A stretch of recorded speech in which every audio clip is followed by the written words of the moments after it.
thank you for joining us to discuss a hot topic across every industry, and particularly within healthcare human resources, and that is transformation. What does transformation mean? How is it changing, and what is its future? My name is Dan Young, and I'm a consultant in the healthcare practice with Kiefer. Now, I'm proudly joined by my colleague, consultant Luke Morris from California. Both Luke and I are passionate about healthcare, in particular human resources within healthcare, and are honored to have the pleasure to serve clients nationwide in many HR executive searches that Kiefer conducts annually. As the COVID-19 pandemic has persisted, I hope that you and those around you continue to stay well. We know you're extremely busy in your roles, and so we feel privileged to have you listening in today and taking time out of your day.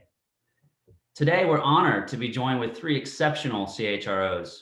Ani Mcneil of Trinity Health, based in Michigan. Ani is a CHRO for nearly a $5 billion portfolio under Trinity, with operations in Michigan and the Southeast, which include Florida and Georgia. Nearly, I believe, 28,000 colleagues she supports. Erin Gillingham of Beaumont Healthcare, also in Michigan. Beaumont is a $4.5 billion integrated health network with, I believe, about 25,000 employees as well, if not more, Erin. And then last but certainly not least, Carmen Canales of Novant Healthcare in North Carolina. So a $5+ billion integrated health network based in Winston-Salem, doing some really exciting things there with her organization. So what's so tremendous about this group, honestly, today is that not only are they really well versed in healthcare, but they each have deep experiences they pull from across other industries as well. So making for some tremendously valuable perspective. So happy you're here with us today, and we look forward to the discussion. Yes, welcome everybody. We're excited to have you here. Thank you, Dan, for that intro, and we're about to jump into this. And just want to thank you, and we're very excited for this discussion. It's a very hot topic. It's very relevant in HR today, in healthcare specifically. And we know that you're going to provide some valuable insights and some ideas for those out there in terms of this topic. One of our goals with this discussion is to keep it succinct and short so that it's digestible for all of us and that it's of value to you and other healthcare leaders out there. And so we want to make this short. We've narrowed this down to one topic, but we do want to continue these discussions in the future and have subsequent topics and talk more about transformation as we kind of move forward. So as Dan suggested, today's topic is transformation, the past, present, and future.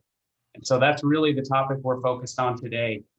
What is transformation today, and how is it changing?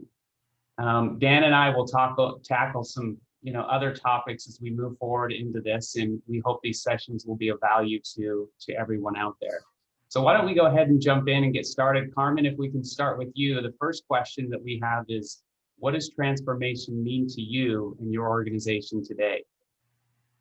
Absolutely. Thank you for inviting me. Transformation really is about ensuring that we offer a remarkable patient experience to everyone in the communities that we're currently serving and trying to reach, that we're actively going after people and telling them about all the ways that we can support them. As an HR leader specifically, it's about reviewing and revamping every way that we do everything in terms of supporting our team members who ultimately are taking care of our patients. It leads us to have a really intentional focus on diversity, on inclusion, on social justice, on making sure that we consider every policy practice, every way that things have been done, and being nimble and considering that people have full lives, of which work is one portion. And how are we doing everything we can to foster a resilient work environment, resilient people who can bring their full selves to work. Yeah, that's great. Thank you, Carmen. Erin, what about you? And it's an honor to be with Carmen and Ani as well. I agree with what Carmen has outlined in terms of the challenges and transformational opportunities that HR has. But I think it's also important to point out that I think HR in healthcare traditionally has not been at the forefront of transformation historically. And so as we bring leaders from human resources from other industries into healthcare, I think it has really sped up the process, catch up to where a lot of the rest of the industry already is, speaking of transformation. We start to focus on things like, how are we helping to utilize technology in a different way, really embracing analytics, helping leaders really understand change management and leading the organization through massive amounts of change that are going on within healthcare as it stands right now. I would be remiss if I didn't. It almost feels like, in some regards, that we've been put on pause for the past year, and that pause is now starting to let up. But there's very different challenges that are facing us going forward, coming out of COVID, that I think are really impacting how we think about transformation. Right now, we're focused on things like organizational recovery and how we grow our business. And then the last piece I would add is how compensation changes are going to be impacting healthcare as a whole going forward. Looking at what the Democratic Congress and Senate now have to deal with around $15 an hour minimum wages and what that means for the organization, and how do we think about all of these things. Yes, thank you. And thank you, Luke and Dan, for inviting me. It's an honor and privilege to be with Carmen and Aaron. Transformation for me and for our organization is much of what Carmen and Aaron have already discussed. I'll add a couple points. For our organization, it's how do we become more integrated? How do we have a seamless delivery and drive value for our patients, their families, our communities, our colleagues? How do we become more efficient? How do we focus on innovation and speed and customer connectivity? And ultimately, within Trinity Health, our focus is meeting our brand promise, which is we listen, we partner, and we make it easy. And so as we think about our communities or our patients or our healthcare delivery, how are we doing that through our brand promise? And then from an HR professional thinking about the talent and the leadership within our organization, how are we delivering on that brand promise in the same way? David Ulrich, who is an author of a book that you may be familiar with, HR Transformation and Building HR from the Outside in one of his chapters says that HR transformation is not a single event. It's a new pattern of thought and behavior. And so I think as we embark on transformation, whether it's HR transformation or organizational transformation, it's how do we not look at it as a single event, but a continuous change in behavior and thought. Yeah. That's great to hear. As I listen to the responses in this first, as we broach the subject of transformation, right? Transformation is definitely changing in today's world.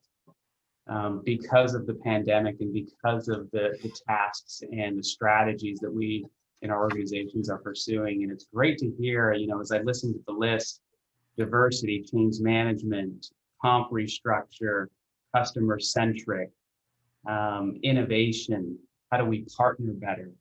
I love the thoughts around transformation and how it's changing and how we're adapting to do transformation in today's world. So it's exciting. Yeah, it truly is. So we're transforming the transformation, right? Right before our eyes. And right. There was a word used there that I think is so key today. Luke, you and I have talked a lot about this, but I believe Carmen, you said it was, resiliency. My goodness, from everybody around us, that word is becoming oh so important. So I think that's a great topic, and I think one we'll tackle in a later session, actually. So continuing on that topic, we'll kind of start with you this time, Aaron, if that's okay with you. And the next question would be, especially looking across the multiple industries you've worked, but in your career, how has this concept of HR transformation changed over the course of that career? We'll start with you on that topic. Yeah, I remember probably 20 years ago when I was at Walmart, and we were moving from what we called regional personnel managers, which even 20 years ago, just to use the word personnel almost makes my skin crawl, or actually it does. But I think about that and where HR has come as we've gone through that transformation.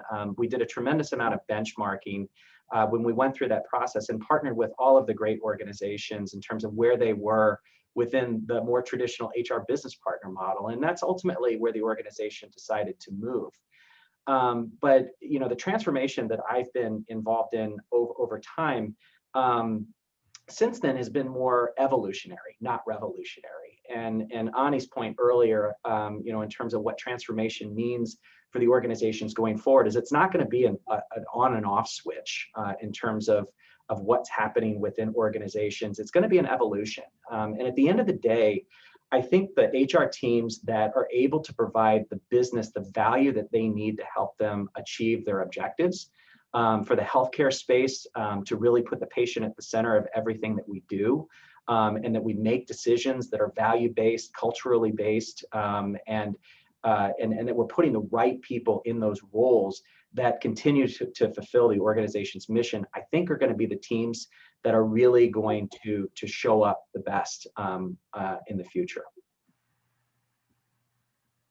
Well said, Aaron. Thank you for shedding some light there. Ani, what are your thoughts on that particular question in terms of how HR transformation has changed over the course of your career? I think, as Aaron said, the personnel department, right, has been a haunting word since I stepped into HR over 20 years ago as well. And I remember, joining healthcare and asking the team, what do we do? What do you love to do every day? And they're like, well, we serve the people. We're the personnel department. And, and serving the people is it's a key role in what we do as HR leaders. But in order to serve the people, we have to focus on the business aspect and make sure that we have growth and profitability. And that's, over the years, HR has really shifted from, just thinking about the value we bring in terms of our personnel, to really broadening that and talking about, talent from a reskilling perspective, and how do we align talent to the organization to promote greater growth and profitability. And managing that also through our values and our mission, as you mentioned, Aaron, it's a different way that we start to look at our work, and looking at partnerships and relationships with external stakeholders, and how do we bridge that? The three of us are working for competing organizations in healthcare, but that doesn't mean we can't share, best practices and thoughts, because the person at the center of this is both our colleagues and our patients in the communities that we're serving. So it's been really nice to see HR transform from being a personnel department to a department or a business unit that's driving growth and profitability for an organization. Yeah, excellent. Well, Carmen, I'd love your thoughts on this too, and see if you started in the personnel era as well. Absolutely. My thoughts are in line with that of my new friends and colleagues, Annie and Aaron. There's a famous article from probably 20 years ago called Why I Hate HR. Mm-hmm. And for the longest time, I carried that around with me so that we would never be that. And, the points of that article really were speaking to the transactional department, which is where strategy went to die. None of us do that. We are here very much focused on enabling, empowering, supporting our workforce, using data, using the cloud, using insights to inform decisions, to absolutely drive the growth and profitability of our organizations. I think about, there also used to be conversation about getting a seat at the table, HR getting a seat at the table. And, I really think about it that we might just need to build a whole new table. When we think about the changing workforce, when we think about the really diverse talent that we are attracting into this field, who don't end up in HR, but intentionally choose to join a people and culture function, it's to attract people from all walks of life with diverse experiences, who can balance advocacy, the needs of individuals, and the needs of the organization. It's such a great time to be in this field. And I also would say that for those of us who do this, most often you'll hear us talking additionally about it being an honor and a privilege. It's really a fantastic opportunity to do what we do. Would it be okay if I added one other thing? Please. I think you bring up a really great point, and that is that seat at the table concept. And it's not just one table. I find myself involved in conversations with our comp and organizational committee, which is one table. Then I find myself in conversations with members of the board, members of our own senior leadership team. And each one of those tables is different. And the fact that we're invited to those tables to be able to offer a certain level of expertise in a certain point of view helps us really to drive the strategic transformation that HR, with our comp committee right now, are incredibly strategic. And the folks that typically serve in those roles in a not-for-profit organization like Beaumont Health are volunteer roles, first off, and second, these are usually community leaders that don't have a lot of expertise on the healthcare side. So there's both the education that needs to happen, and then there's the education around human resources that has to happen as well. And so I think your point, Carmen, was really right on about the different tables. Yeah. If I can share with that too, I recently was having a conversation with a colleague and she made the comment, Ani, sometimes we just have to bring our own chair, because there may be, a group that doesn't recognize the business value that HR brings. And so we may not be invited to that table. And so we have to not be afraid to bring our own chair to the discussion and respectfully, engage and making sure that our voice from the people and culture and side of it is also heard. Awesome. I had one CHRO tell me one time, they said, we've been battling to get a seat at the table for years. And he said to me, I like to think of myself as not only at the table, but also the light in the room. I thought that was a cool way of thinking about it. And so you all have some brilliant insights. And quick question, I know we've got our next bullet point that we want to ask, but since each of you have worked in multiple industries, Aaron and Carmen in the financial services, Ani in automobile industries, Aaron, I think maybe you mentioned earlier, perhaps HR transformation in healthcare hasn't quite caught up to other industries. Just real quickly, any take from each of you on kind of why that might be? Go ahead, Ani. Yeah, I'll start. I think from my perspective, it's, we have to serve a person, right? So we've had this mindset about serving within a bricks and mortar type of environment and not looking outside of the walls of acute care setting.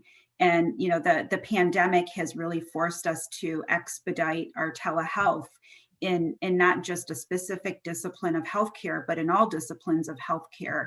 And so I think from, what I've seen is that we're slow on the uptick of transforming and getting to the point of innovation because we've been challenged with how are we going to serve the person who needs to be in a bed.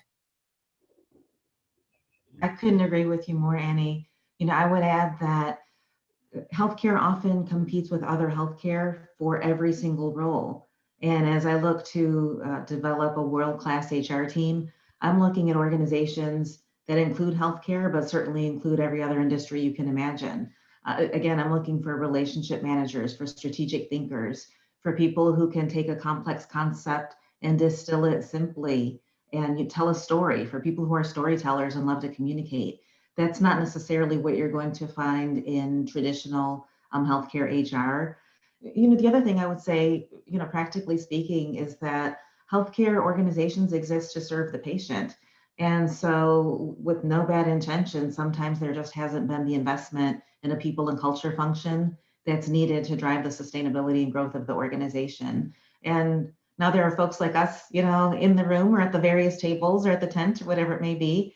And we're really turning it on its ear and considering things differently. It's exciting. Mm-hmm. It is exciting. And it's really kind of funny too, coming into an organization that is very traditional, and healthcare is just traditional in general, there's a lot of low-hanging fruit. And so one of the things about getting a seat at the table is being able to take those really early wins early in your tenure as a CHRO and be able to look and see what other organizations are and quickly get the buy-in from others to say, would you consider this? Is this something, a direction where we should go? and you have the experience about what all of these other organizations have learned the hard way. You think about the HR business partner model. I mean, Ulrich put that together back in the 90s. And here I am, the last 3 years implementing that here in this organization, and then creating and continuing to transform that structure to his new model. And what's exciting about that is the fact that I can learn from everything else everyone has already gone through, and then take the things that really work well, and move that much further along that much more quickly. Yeah, no, fantastic. Great discussion. I love the evolution that, we in healthcare and HR are in the midst of, in terms of transforming. And, that concept of party planner personnel to strategic partner, and how we're creating, building a table, getting that seat, and maybe now in today's world, right, it's getting my square in the Hollywood squares, and my rectangle in the Hollywood squares, whatever it is, at the table in that sense. Well, I think this leads us to our last question that we have for this group, which, is really about the future of transformation, and where is transformation headed? Ani, maybe we can start with you.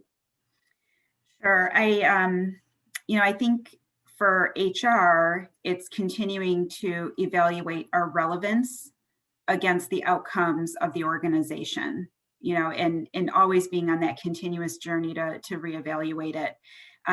And what I mean by that is, how is HR contributing to the talent within the organization, the leadership, the culture? How well are we investing in improving the practice of our talent? I think, Carmen, when you talked about the hiring outside of our traditional roles, it's looking, going to places we don't traditionally go to within HR, to hire, both internally within our HR profession, but also within our entire workforce. How are we bringing in different mindsets? That's really what creates a diverse workforce, but also one that is inclusive. And so just challenging the status quo with our business leaders to continue to do that. But I also think that, the pandemic has taught us some really great lessons. So it has had definitely the challenges, both personally and professionally, for all of us across the world. But I think the lesson that it has left for me is that there's nothing that we can't do. We have pushed the boundaries of our limits with looking at work, adapting to shifts in work from, hours and days, or days and weeks that would have, traditionally have taken us months and years to do, right? But we didn't have that luxury of time. And so we made it happen. And for healthcare, that's huge, right? Because we're traditionally thought of, speed is not our best quality. So doing that, and I think, we're not out of the woods with the pandemic yet. So it's, how do we continue to look at our systems, and how do we continue to develop greater transformation? Because we still have to solve the issue of our virtual work environment, and how we're going to be, training leaders to be accepting of having a virtual work environment, or learning how to manage performance, build skill, build relationship and teamwork. I mean, all the things that are important that, we ask leaders to do. Purposeful rounding, right, is a very big component in healthcare. And, Studer focuses a great deal on those principles, or even from a Six Sigma perspective, going to the Gemba, walking to the unit and going to the Gemba. So how do we still create that connection in a virtual environment? So, I think that our organizations have to continue to be flexible, nimble, adapt, and focus on speed. We need to, listen more You know, our brand promise at Trinity was developed prior to the pandemic, but as I think through it and challenge our teams to say, how are we going to listen? How are we going to partner? And how are we going to make it easy? Not just for us as HR professionals through our transactional or consultative work, but how are we going to make it easy for everyone? Yeah, great. Carmen, your thoughts? Yeah, Annie, once again, I couldn't agree with you more. As I think about what this has really highlighted for us at Novant Health, it makes me really proud to think of all of the ways that we have responded quickly where that may not have been a strength in the HR space or other spaces, for all the reasons that we've talked about. But also I would say, so we're not going back, so now that we've shown that we can do it, we all need to be nimble and increase our speed to market. I am really fascinated and excited about and concerned about how all of this affects people as individuals. And so I think that what we've seen is we can continue to attract a workforce that may not be, down the block. They might be in another place and they can get online and work just fine and it's seamless. I also worry about the person never leaving their home office and disconnecting because every time you walk by, you think, well, I could do one more thing. And so, where I really have on my mind the resilience of a workforce, it's on my mind how many women during the past year have really had to choose between starting a Teams meeting for their child, trying to do remote schooling in between meetings, and people who've walked away from that. And again, the disproportionate impact that has on talent based on class, on access, on whatever it may be, on how many laptops are in the household. So again, I just think it continues to present us with new layers of opportunity. I know we can do it, but it will require us to continue to have really forward thinking, again, to use data, to use the cloud to inform our decisions, to enable the great things that we can do, to creatively attract folks, and to retain and engage folks who have been so loyal and committed and in this field and came in for all the right reasons. How do we bring them along on the journey as well and keep them engaged? Thank you. Aaron, your thoughts on the future? Gosh, I don't know how much more I could add to both comments. I completely agree. There's a couple of areas that we haven't touched on a whole lot today, and that is in the area of mergers and acquisitions. For one, I think as we start to move forward out of the pandemic and we move into the vaccination phase and then forward, I think there's going to be a lot of health systems out there that are going to come out of this process damaged financially. And I think that this will probably cause a tremendous amount of opportunity for M&A work to happen. And I think it will accelerate, the M&A work will be accelerated much like it was during the 1980s when you think about the savings and loan banks and what happened then. And that I think will speed the process for human resources and will stress human resources greatly to be able to manage the business that's going on right now. And then try to have to manage M&A work that may be coming down the pike as well, because it's very different skill sets for the human resources teams to be able to manage through that and to be able to effectively counsel the business in terms of what's happening on the mergers and acquisition sides, but keep the lights on at the same time for the rest of the organization. I too, Carmen, am worried about our employees, our associates, our colleagues. One of the things that we've noticed through the entire pandemic is that our employees, our 34,000 employees, are not taking care of themselves.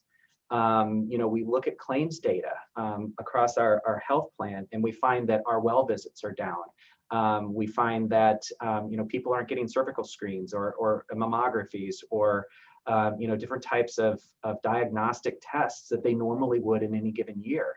And I'm worrying for our employees that they're delaying care because they're caring for our patients and they're spending a lot of time on COVID units and that whole area of resilience and burnout. And I think HR really needs to start thinking about, if they're not already, in terms of how we're going to manage that going forward around resilience and keeping our folks healthy.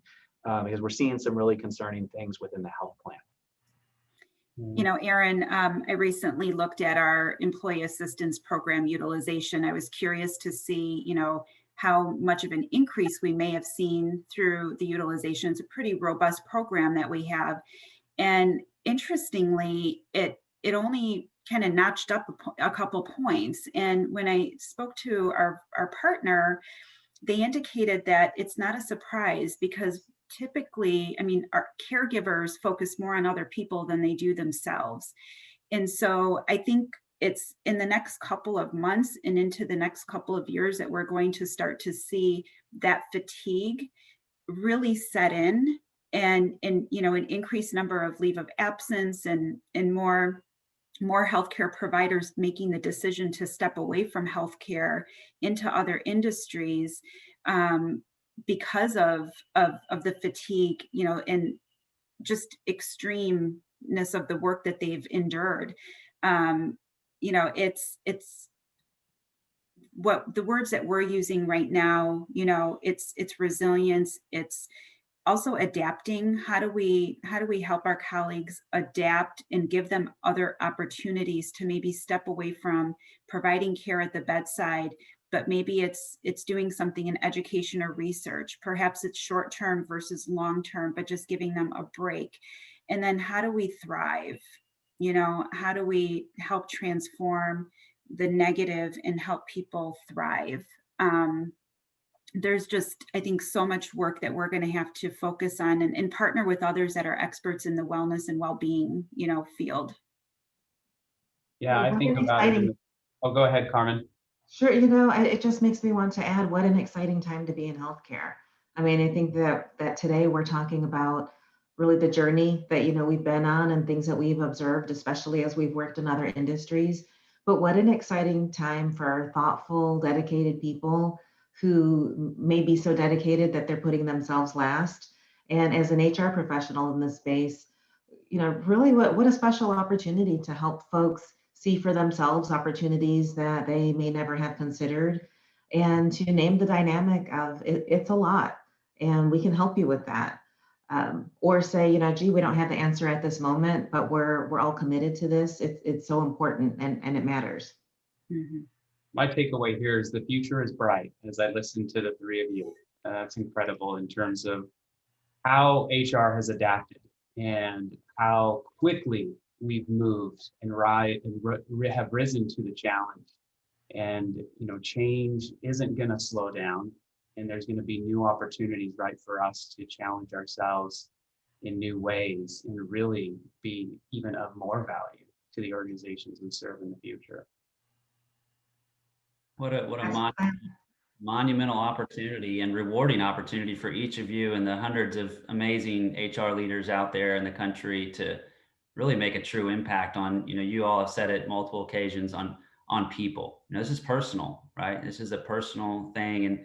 And it's, the dynamics are interesting. You know, Aaron and Ani and Carmen, you're now competing for the same talent in finance and marketing and IT, where traditionally it would have required a relocation. All of a sudden you guys find yourselves going, oh, I can recruit that same IT person in San Francisco that you can. It's really, really interesting and exciting. So lots more to come. I'm hearing resiliency and how we, you know, really affect our friends and associates. That's going to be a big topic we need to tackle in some future sessions, and you know, really start to get some meat on the bone of how do we do that. There's this inverse relationship of less well-being and more dependency on, you know, drug and alcohol. And so, you know, there's going to be this huge delta of behavioral needs, right? So, so thanks to each of you for doing the great work you're doing to affect this wonderful industry of healthcare, many of our friends and families. Is there anything else, Carmen, Aaron, Ani, that you'd like to just bring up here and as we look to close out? Hopefully I speak for Ani and Carmen as well, but thank you so much. Everyone is experiencing the same thing right now, and the power of working at these problems together is really is extenuating here. I agree, Aaron. You know, just the opportunity to connect with like-minded HR professionals, people so interested in people and culture. You know, just like everybody else, you have to book the time to listen to the podcast, to, you know, to connect with others, and it's so worth it. We really are, all of us in this together. Yes, and I think you said it well too, Carmen. We're not going back. So we're only moving forward. Thank you for having us.